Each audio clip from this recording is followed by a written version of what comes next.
Hello guys. तो आज हम क्लास 8th का चैप्टर फर्स्ट करेंगे। Exercise 1, chapter name is rational numbers. So the first question is name the property under multiplication used in each of the following. So तो पहला question है हमारा -4/5 into 1 equals to 1 into -1/5 equals to -4/5।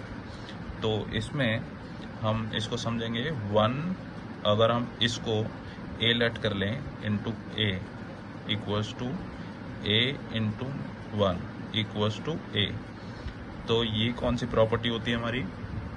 This is multiplicative identity property. Multiplicative identity property. तो इसमें basically ये होता है कि हम 1 को जिससे भी मल्टीप्लाई करेंगे, मतलब 1 को b से मल्टीप्लाई करें और b को 1 से मल्टीप्लाई करें तो आंसर b ही आएगा।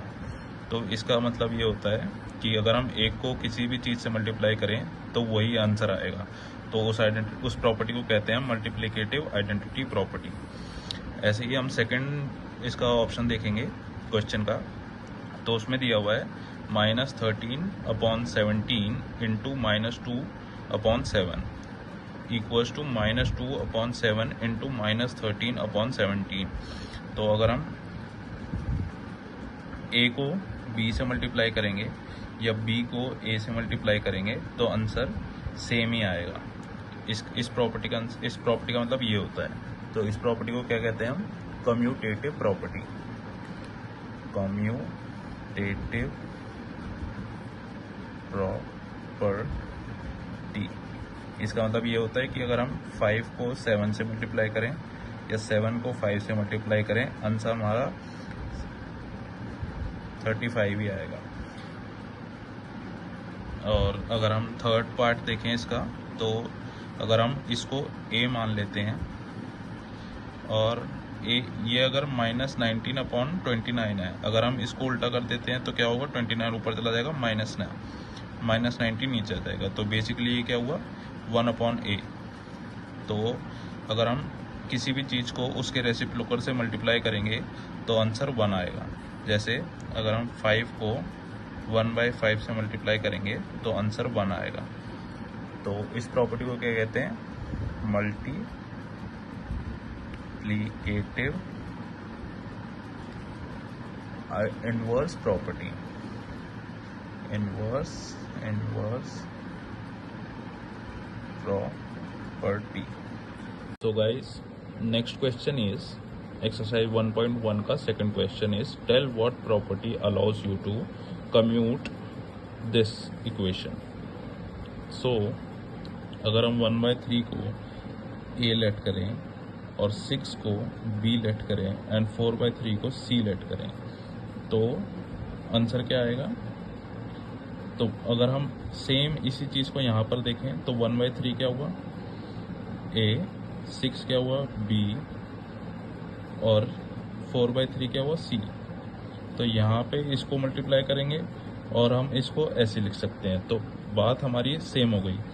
a को b से मल्टीप्लाई करें फिर c से मल्टीप्लाई करें तो आंसर हमारा सेम आएगा। तो मैं इसको एग्जांपल से समझाता हूँ आपको। अगर हम 2 को 3 से मल्टीप्लाई करें और 4 से मल्टीप्लाई करें और यहाँ पर हम 2 को 3 से मल्टीप्लाई कर देते हैं, उसके बाद 4 से मल्टीप्लाई करें तो आंसर क्या आएगा? पहले हम अंदर वाले को मल्टीप्लाई करेंगे तो 12 इंटू 2, यहाँ पे हम अंदर वाले को मल्टीप्लाई करेंगे तो 6 इंटू 4, तो आंसर क्या हुआ? 24। तो दोनों का आंसर सेम निकला। तो इस प्रॉपर्टी को क्या कहते हैं हम? Associative property of multiplication. तो इसका आंसर हुआ ये। तो ये हमने समझने के लिए किया है, आंसर हमारा ये है। तो now the third question is product of to rational number is always a dash. तो रैशनल नंबर क्या होता है? रैशनल नंबर बेसिकली जिसको भी हम p बाई क्यू की फॉर्म में लिखते हैं वो रैशनल नंबर होता है। तो अगर हम p को अगर हम 1 माने एंड q को इज इक्वल टू 2 मानते हैं तो 1/2 हमारा हुआ रैशनल नंबर। अगर हम दूसरे उससे प्रोडक्ट करें, दूसरे रैशनल नंबर से प्रोडक्ट करेंगे, उसको मानते हैं हम a/b। Here a equals to 3 and b equals to 4।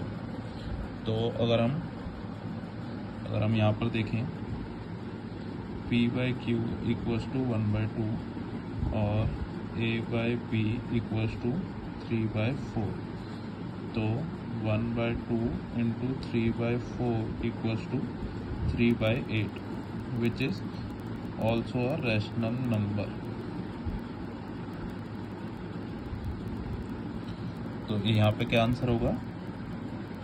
Rational number. तो this is the third question.